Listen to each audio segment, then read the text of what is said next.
Alors, quel est le meilleur processeur pour les créateurs en 2024?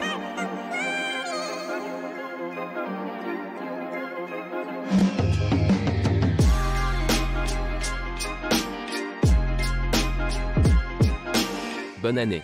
Et dans cette vidéo, nous allons le découvrir. J'ai fait des milliers de benchmarks.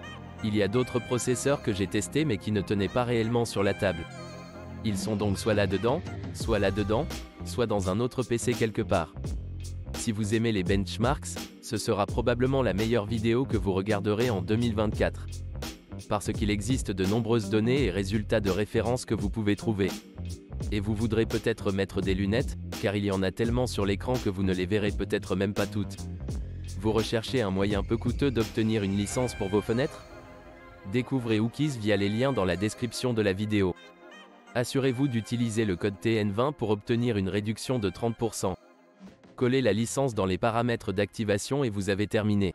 Cette licence est pour Windows 10 mais vous pouvez la mettre à niveau vers Windows 11 gratuitement. Il propose également une licence Microsoft Office 19. Utilisez le même code TN20 pour obtenir une réduction de 30%. Consultez wookies.com dans la description de la vidéo ci-dessous. Nous allons approfondir un peu certains flux de travail, car le score global n'est peut-être pas réellement synonyme du meilleur processeur pour vous. Il y a certains sous-scores qui sont beaucoup plus importants et dont nous parlerons dans une minute. Mais si vous souhaitez découvrir l'une des configurations de banc de test, je vais laisser dans la description ci-dessous. La chose très importante à noter ici est que les 13e et 14e générations d'Intel ont été testées avec 5600 mégas transfert par SEPK et vitesse de RAM. Les Ryzen 7000 ont été testés avec 5200 mégas transfert par seconde et la 12e génération d'Intel a été testée avec une vitesse de RAM de 4800 mégas transfert par seconde. Exactement les mêmes timings, exactement le même kit de bélier en fait, seule la fréquence de la vitesse a été réduite. Et la raison pour laquelle j'ai fait cela est parce que cela correspond à l'IMC des spécifications réelles du processeur. Maintenant, dans la réalité, vous pouvez très probablement faire fonctionner tous ces processeurs à un niveau beaucoup plus élevé. Ryzen supérieur à 6000, Intel supérieur à 7000, 12e génération supérieure à 5000 et ainsi de suite. Vous ne l'obtiendrez peut-être pas non plus. Et plus l'IMC est performant, plus il prend en charge de RAM en termes de capacité également. Ainsi, si vous utilisez 4 clés par exemple, vous avez beaucoup plus de chances d'obtenir le XMP ou une vitesse de RAM plus rapide sur la 14e génération par rapport au Ryzen 7. Ou 13e ou 12e génération par exemple sur Intel. Donc, afin de refléter réellement certains de ces résultats IMC et de vitesse de mémoire, j'ai testé la vitesse de la RAM conformément aux spécifications. Si vous voulez vivre votre vie à la limite, n'hésitez pas à essayer 8000 mégas transfert par seconde de RAM ou même plus, allez-y. Mais en tant que créateur, nous voulons que les choses soient sûres et solides. Nous allons donc d'abord examiner le rendu du processeur, les tâches du processeur uniquement. Et ici, nous utilisons des partitions monocœur et multicœur Cinebench R24 ou Cinebench R24. Premièrement, ce score de base unique représente les personnes qui font beaucoup de choses dans le cadre de tâches réellement actives. Pas seulement sur l'application Cinebench ou Cinema 4D, mais cela reflète également la vivacité du système d'exploitation lors de l'exécution de nombreuses tâches simples ou légèrement threadées, qui fonctionnent même avec des photos et des vidéos, etc. Plus le score d'un seul cœur est élevé, mieux c'est. Et il est intéressant de noter que le meilleur score ici n'est même pas celui d'un PC ou d'un de ses processeurs. Il s'agit en fait d'Apple M3 Max qui est absolument fou. Vous pouvez voir qu'il est environ presque 4% plus rapide que la vitesse monocœur la plus rapide que nous pouvons obtenir sur Intel, qui est de 6 GHz sur le 14900K. Vous pouvez voir qu'il diminue un peu jusqu'à 14700K, ce qui est environ 10% plus lent que le M3 Max. Nous avons donc le 12 700 000 et derrière 13 700 000, nous avons tout un tas de processeurs jusqu'au 12 700 000, comme vous pouvez le voir là-bas. Ainsi, tous ces processeurs fonctionnent à moins de 10% les uns des autres, il n'y a donc pas beaucoup de différence. Surtout le groupe intermédiaire où les anciens Ryzen 7000 sont très similaires et où le 14600K est également présent, donc c'est tout. Les seuls bits qui ont échoué sont le 12600K, puis le Threadripper 5000 qui est sur l'architecture Zen 3 qui a des vitesses monocœur beaucoup plus faibles et c'est ce que nous pouvons voir sur les processeurs Ryzen 5000. Mais passons aux performances multicœur sur Cinebench R24 et ici, cela représente les personnes qui font du rendu CPU, par exemple en travaillant avec Cinema 4D. Ce Cinebench n'est donc tout simplement pas une référence synthétique. Les gens qui travaillent dans Cinema 4D ou Blender, que nous aborderons également dans un instant, ou verraient ou certaines tâches multithread sur un processeur, c'est à cela que cela s'adresse ici. Et ici, vous pouvez voir que dès que nous avons Threadripper dans le nom du CPU, cela nous amène à un tout autre niveau. Le Threadripper 7980X est absolument fou, puis le 5995WX qui est, vous savez, le cœur 64 de dernière génération est environ 25% plus lent, puis le 14900K qui a 24 cœurs, je sais qu'ils ne sont pas tous des cœurs P, mais c'est environ 60% plus lent que le Threadripper 7980X. Et vous pouvez voir ici que nous allons réduire assez uniformément tous ces processeurs, quel que soit celui que vous avez, plus vous avez de cœurs, mieux c'est aussi s'ils sont multithreads AP cœur, vraiment ici, nous pouvons utiliser tout cela. Mais vous pouvez voir que même le M3 Max d'Apple est assez impressionnant, en fait à égalité avec le 13700K légèrement inférieur au 14700K de quelques pourcents, mais néanmoins assez impressionnant car il s'agit d'un processeur d'ordinateur portable. Maintenant, Peugeot Bench pour Adobe Photoshop et ici nous avons beaucoup de ces processeurs ici. Je n'ai pas inclus Apple dans celui-ci. Si vous voulez voir comment Apple fonctionne là-bas, je vous recommande vivement de regarder la vidéo Apple contre Intel où nous approfondissons cela. Tout d'abord, notez que sur le graphique du haut, vous pouvez voir 14900K, le haut du graphique est de 14900K avec 64 mégas transferts par seconde de vitesse de RAM, puis le second est avec 5600 mégas transferts par seconde juste pour montrer quels sont certains de vous savez que les performances augmentent avec lesquelles vous pouvez obtenir quand avoir une RAM plus rapide avec le processeur le plus rapide possible, nous obtenons donc 6% supplémentaires ou quelque chose comme ça 5-6% lorsque la RAM est plus rapide, donc juste pour que vous sachiez que c'est ce à quoi vous pouvez vous attendre lorsque vous allez plus vite également. Ainsi, dans Photoshop, nous pouvons voir que les processeurs Intel fonctionnent vraiment bien mieux que les processeurs Ryzen. Le Ryzen 7 7700X est à peu près à égalité avec le 14600K, ce qui est assez impressionnant car le i5 est plus rapide que n'importe lequel des Ryzen 9 ou n'importe lequel de ceux-là, mais gardez à l'esprit que le Ryzen 7000 a en fait rivalisé avec la 12e génération et non avec la 13e génération ou même pas avec la 14e génération. Jusqu'à présent, nous n'avons pas de nouveaux processeurs d'AMD, mais ce qu'Intel peut faire pour le prix est très impressionnant et vous pouvez voir que les processeurs de 12e génération sont en fait un peu plus bas là-bas et que le 12900K est un peu inférieur à le 14600K probablement en raison de l'augmentation réelle des performances des processeurs. Il est intéressant de noter que le processeur Threadripper est juste en bas, car je ne sais tout simplement pas quoi faire avec 64 cœurs ici et les 32 cœurs fonctionnent en fait mieux. Donc si vous recherchez les meilleures performances sur Photoshop avec un Ryzen 7 ou 9 ou Intel i7 ou i5 est en fait la meilleure option pour votre argent, mais vous pouvez voir ici les scores globaux. Maintenant, ce n'est pas tout ce qui a été testé dans ce score Peugeot Bench, il y a aussi le score GPU, le score général et le score de filtre. Gardez à l'esprit que le score GPU du reste de cette année disparaîtra probablement car il est retiré de là. Le score général et le score de filtre, vous pouvez également voir ces statistiques à l'écran si vous souhaitez y plonger un peu plus profondément et vous pouvez voir qu'elles ne sont pas toujours exactement dans le même rang, par exemple si nous regardons un score général. Score, vous pouvez voir que le Threadripper 7970X a un score beaucoup plus élevé que n'importe lequel d'entre eux, comme quelques processeurs au-dessus d'eux et ainsi de suite. Vous pouvez donc plonger un peu plus profondément dans les benchmarks si vous mettez la vidéo en pause et vous pouvez voir ces scores sur le écran. Passons à Lightroom classique et je tiens à faire une petite note ici si vous voyez des benchmarks en ligne selon lesquels les personnes qui testent Lightroom et non Lightroom classique, alors ces benchmarks ne sont pas vraiment comparables car Lightroom, la version non classique, utilise en fait une édition basée sur le cloud. Ce qui signifie qu'une grande partie des performances de votre retouche photo dépend de la vitesse de votre connexion internet, mais dans Lightroom classique, tout se passe localement afin que nous puissions réellement tester la qualité du système juste pour que vous le sachiez.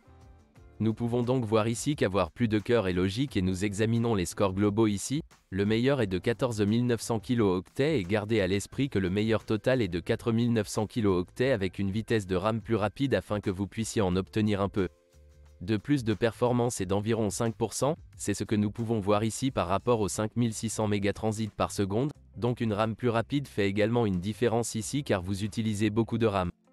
Mais le Threadripper est également là-haut, car lorsque vous effectuez des exportations par l'eau ou que vous assemblez quelque chose, il est également très bon. Maintenant, Intel fonctionne à nouveau un peu mieux que n'importe laquelle des puces Ryzen ici sur Lightroom classique. Il est intéressant de noter que l'Intel Xeon est également quelque part au sommet en raison des performances multicœurs, le monocœur n'est pas aussi bon que possible. Voyez dans un instant certaines des tâches actives, mais le Ryzen 7 950X est environ 5% plus lent que le 13700K, ce qui est encore une fois assez impressionnant pour le prix des processeurs Intel. Maintenant, n'hésitez pas à le mettre en pause et à approfondir certains de ces points de repère ici ou certains de ces scores afin de pouvoir le tester par vous-même. Maintenant, c'était le score global, mais il existe également des scores actifs et passifs et en fonction de votre processeur et de votre flux de travail, vous voudrez peut-être l'un ou l'autre, car le score passif correspond au moment où nous exportons ou assemblons beaucoup de photos, exportons des photos et mettons des panoramas. Ensemble, effectuez des tâches passives où vous ne travaillez pas activement sur une photo, puis en fonction de votre processeur, cela pourrait être mieux. Par exemple, le Threadripper 7980X a le meilleur score actif, comme vous pouvez le voir, encore mieux que le 14900K avec une RAM plus rapide. Vous pouvez donc voir ici la version Lightroom classique, le score global de la version Puget Bench, le score actif et le score passif sur tous ces processeurs si vous souhaitez le tester par rapport au vôtre ou à une partie de celui-ci et consultez la configuration du banc de test dans la description ci-dessous si vous le souhaitez. Pour voir quelle RAM j'utilisais ou quelque chose comme ça. Cela conclut la retouche photo et, comme vous pouvez le voir ici, les processeurs Intel fonctionnent probablement un peu mieux simplement en raison des performances d'un seul cœur et sont peut-être plus optimisés pour cela. Maintenant, je ne dis pas que les processeurs Ryzen sont pires, mais probablement les Ryzen 9, en raison du plus grand nombre de cœurs, ne vous donnent pas vraiment d'amélioration des performances, à moins que vous ne soyez dans Lightroom classique où vous exportez vraiment beaucoup de photos et les assemblez. Mais des tâches légèrement filetées, même un Ryzen 7 ou Ryzen 5 ou Intel i5 i7 sont un bon choix pour vous en tant qu'éditeur de photos. Je pencherai probablement du côté Intel parce que si vous faites beaucoup plus de montage vidéo, vous pouvez voir en un instant que ce sera également mieux sur celui-là, surtout à cause de l'IGPU à l'intérieur, mais en même temps Ryzen le fait. Avait le potentiel d'être une plateforme prise en charge plus longtemps, vous pourriez obtenir plus de mise à niveau de la plateforme Ryzen selon si vous êtes ce type de personne qui mettrait simplement à niveau le processeur et mettrait à niveau la plateforme ou si vous souhaitez simplement encaisser une certaine chose pour votre système puis effectuer une mise à niveau 5 ans plus tard ou quelque chose comme ça. Passons à Adobe Premiere Pro et nous pouvons voir ici Puget Bench 0. 98 pour Premiere Pro 23.6 et le meilleur est encore une fois l'Intel 14900K avec la RAM rapide. Vous pouvez maintenant voir que la partie supérieure des processeurs est en fait répartie uniformément entre les variantes 14900K, 3900K et Threadripper 64 et 32 cœurs. Leurs performances sont très similaires dans le score global étendu. Il y a beaucoup plus à faire que vous verrez dans une minute où cela devient un peu plus compliqué, mais ici vous pouvez voir les scores globaux si nous prenons simplement les performances globales de tout ce qu'ils exécutent de manière très similaire, ce qui est très impressionnant pour ceci. Des processeurs Intel qui coûtent une fraction du prix de ces Threadrippers qui sont souvent 10 fois plus chers que cela. Donc, selon ce que vous faites, avoir un Intel pourrait être une bonne option. Le Ryzen 7 950X se situe quelque part au milieu, encore un peu plus lent que le 13700K et un peu plus rapide que le 12900K. Mais si vous regardez du 7900X jusqu'au 12900K, alors tous ces processeurs sont à quelques pourcents les uns des autres et fonctionnent de manière très similaire, ce qui est intéressant. Même les Threadrippers de la génération précédente fonctionnent à peu près de la même manière que le 14600K, ce qui est intéressant. Pas sur tous les aspects, mais ça y est.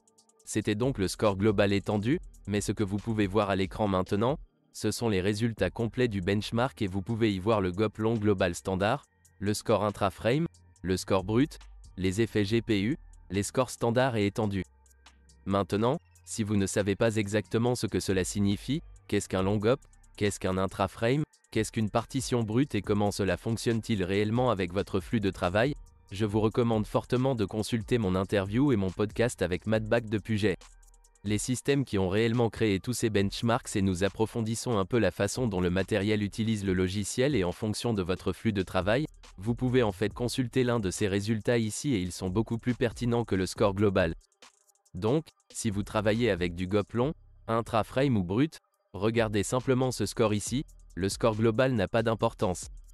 Le score global n'est qu'une combinaison de tous ces éléments réunis juste pour que vous le sachiez. Par exemple, si nous examinons le score intra-frame, vous pouvez voir que le cœur Threadripper 7970 par 32 est le plus rapide du groupe ici.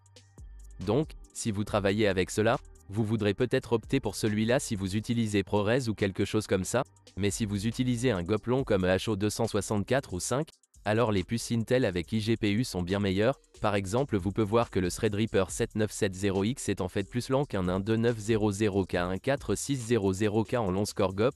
Alors plongez un peu plus profondément dans ces scores en fait à peine plus rapides que le 12600K, ce qui est juste intéressant, juste l'iGPU vous offrant une performance d'Intel QuickSync est beaucoup mieux là-bas et, intéressant à noter, en fonction de votre processeur, le score des effets GPU peut également avoir de l'importance, même si j'utilise exactement le même GPU pour tous ces processeurs, vous pouvez voir qu'il y a une différence dans le score des effets GPU, donc probablement à cause du seul performance de base et à quelle vitesse la RAM dans son ensemble.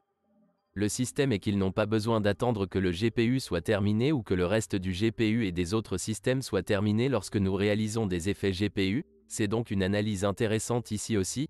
Alors n'hésitez pas à approfondir ces résultats ici, faites-moi savoir ce que vous pensez dans la section commentaires ci-dessous. Passons à After Effects et là encore, nous pouvons voir qu'avoir une ROM plus rapide fait une différence qui nous fait passer de la deuxième place à la première place et le 7950X est vraiment très bon pour After Effects et vous verrez dans un instant lorsque nous approfondissons, le score de suivi des processeurs Ryzen, pour une raison quelconque, est absolument insensé, mais si vous avez une RAM plus rapide, les 14900 kilo-octets sont un peu meilleurs, donc c'est le score global et vous pouvez voir que même avoir un Threadripper ici n'entre pas en ligne de compte. Le score global fait beaucoup de différence, mais dans votre flux de travail, l'aperçu de la RAM pourrait être la chose la plus importante que vous ayez réellement plus de RAM et être capable de mettre en cache une grande partie de cela. Vous connaissez votre projet sur la RAM pour prévisualiser ce qui pourrait être plus important qu'en fait n'importe laquelle des autres choses, car attendre que vous sachiez saturer la RAM et vider la RAM peut être un processus beaucoup plus lent que simplement avoir un processeur plus lent mais plus de RAM si cela a du sens. Je vous recommande vivement de consulter à nouveau le podcast Puget Bench où nous en parlons un peu plus et Matt l'explique très bien.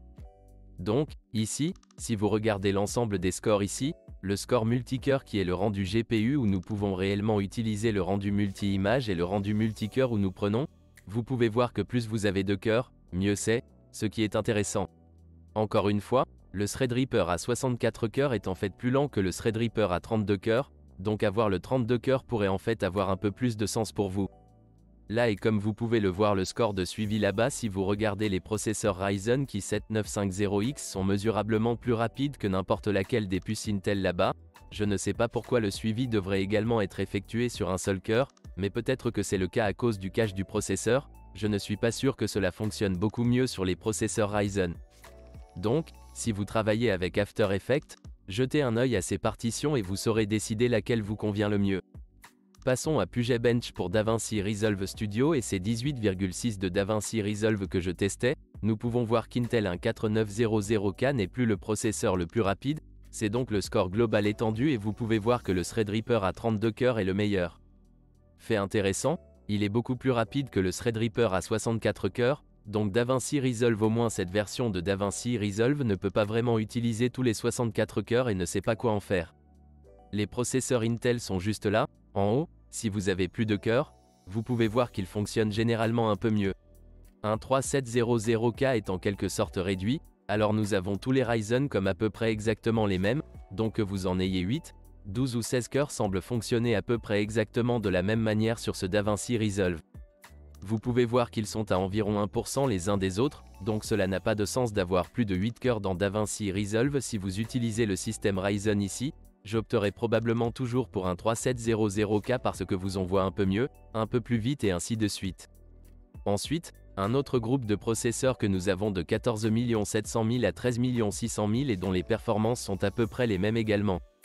Et puis nous avons le reste des processeurs en bas, mais ce n'est pas tout, donc si vous regardez l'ensemble des scores de référence, tous les effets GPU étant du 4K, 8K standard et les scores fusion que vous pouvez voir en fonction de votre processeur, vous pourriez vouler l'un ou l'autre par exemple le Threadripper 32 Core 7970X n'est pas très bon en fusion un peu plus lent que le 14900K par exemple.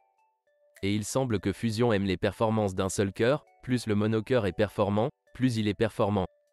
Et tous les effets GPU sont à peu près les mêmes, à l'exception de 14 700 000 pour une raison quelconque, les effets GPU 14 700 000 sont vraiment un peu plus lents.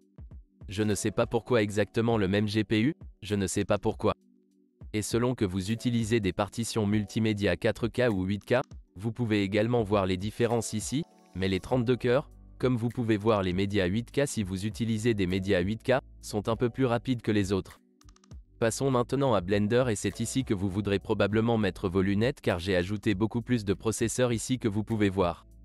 Il existe de nombreux processeurs pour ordinateurs portables et de nombreux processeurs similaires aux générations précédentes, ce qui vous permet de vraiment voir ce qui se passe dans le rendu de Blender et ce qui se passe. Et ce que nous pouvons voir, c'est que le Threadripper 7980X explose beaucoup plus rapidement que toute autre chose. Tous les Threadrippers et Xeon qu'ils aiment dominent absolument le haut du graphique beaucoup plus rapidement. Ensuite, en premier lieu, dans les processeurs normaux avec une plateforme de bureau normale, nous voyons 7950X là-bas et c'est très similaire au 13900K et au 5965WX et vous pouvez voir que le 14900K est légèrement plus lent que le 13900K et c'est un phénomène étrange. Quand j'ai testé cela et parce que cela a pris environ une année entière pour tester tous ces processeurs et certains d'entre eux, je n'en ai plus et le Blender a mis à jour cette version donc un 3900K. Je pense que j'utilisais Blender 3.6 mais ensuite le 14900K utilisait Blender 3.9 ou 4.0 et les versions les plus récentes de Blender, pour une raison quelconque, fonctionnent en fait plus lentement que les anciennes versions. Donc, juste pour que vous sachiez qu'il y a un petit mélange de certains d'entre eux, donc si vous voyez un processeur plus récent qui a été publié dans une version plus récente, par exemple un 4900K par rapport au 13900K, les résultats dans le monde réel seraient en fait échangés, mais juste pour vous donner une idée de tout ce qui se passe. Plus vous avez de cœurs dans Blender, mieux c'est, donc si quelque chose ne va vraiment pas ici, je vous recommande fortement de vous connecter à Cinebench R24 où vous pouvez voir le score multicœur et ici également. Il y a même certaines dérisons avec un overdrive de précision permettant de voir lequel est le meilleur, lequel est le pire. Les M3 Max et M1 Ultra avec un processeur à 20 cœurs, vous pouvez également y voir à peu près la même chose que 13900 kS. Maintenant, cela dépend de la scène, de la manière dont fonctionne le rendu du processeur, du monstre et du jukeshop par scène de classe, parfois l'un est meilleur que l'autre, donc je vais laisser tout cela ici également et vous voudrez probablement mettre cela en pause comme vous pouvez le voir. Il y a une tonne de résultats sur l'écran et n'hésitez pas à jeter un coup d'œil pour voir lequel est le meilleur que l'autre mais en gros c'est celui-là. Et enfin verrez très similaire à tous les autres tests de rendu CPU, plus vous avez de cœurs, mieux c'est vraiment et vous savez que certaines générations commenceraient à se chevaucher là-bas, mais vous pouvez voir beaucoup de scores différents. Vous pouvez également voir l'Intel Xeon 3475X celui-ci ici, c'est un processeur à 36 cœurs et avec l'overclocking, combien vous savez augmenter. Nous obtenons des performances, vous pouvez voir environ 5% supplémentaires sur les performances ici et encore, il y a des tas de processeurs ici que si vous voulez vérifier, vérifiez là-bas et les Threadrippers fonctionnent à nouveau beaucoup mieux que là-bas que les autres processeurs. Puis le 7950X est un peu mieux que les 13900K et un 4900K par exemple. Alors voici tous les résultats et j'espère que cela vous a été utile en fonction de votre flux de travail. Vous voudrez peut-être simplement choisir l'un ou l'autre et voir lequel est le meilleur. Parfois, payer plus pour le processeur ou la plateforme ne vous donne pas réellement plus de performance, alors pensez vraiment à votre flux de travail, mais ici vous pouvez voir tous les résultats des milliers de tests que j'ai effectués cette année et tous les résultats ici ne le sont pas. Un seul benchmark, les benchmarks ont été effectués au moins 5 fois, parfois 10 fois au cours de la période. La moyenne afin que nous puissions vraiment voir ce qu'est un résultat précis, donc je n'en ai pas ici ou là, donc si vous pensez que je devrais ajouter ou quoi que ce soit d'autre que vous aimeriez voir, j'aimerais avoir de vos nouvelles dans la description ci-dessous. Si vous souhaitez soutenir la chaîne, consultez techno.com Just Merch ou le guide de construction gratuit de PC et construisez-vous le meilleur PC de création bancable et économisez réellement de l'argent. Merci les gars d'avoir regardé et à bientôt. Bye bye. Toi.